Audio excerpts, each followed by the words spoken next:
La risposta c'è stata, è stata una risposta importante in questi 3-4 mesi che appunto sono passati da quel 15 agosto.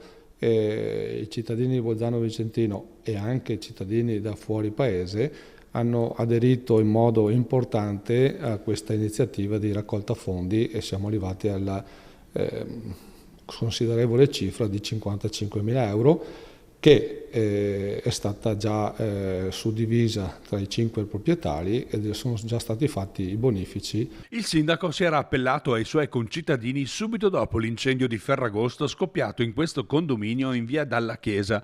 Le 5 famiglie improvvisamente evacuate si erano trovate senza beni e senza casa a dover trovare immediatamente una sistemazione dove vivere. Per ripristinare lo stabile, dichiarato inagibile, ancora transennato e chiuso, serviranno almeno un paio d'anni, nella speranza poi che le assicurazioni coprano per intero le spese.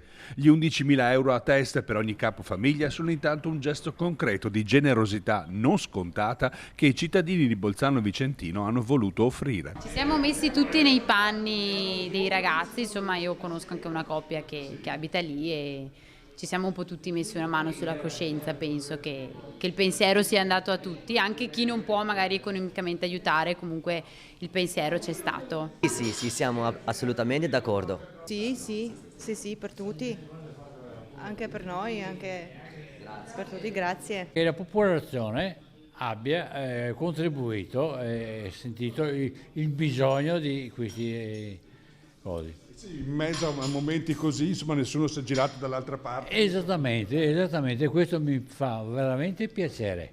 Beh, ho caro che ha usufruito, dà una mano alle persone disagiate. Quindi è un bel segnale per il comune. Assolutamente, siamo anche orgogliosi di questo.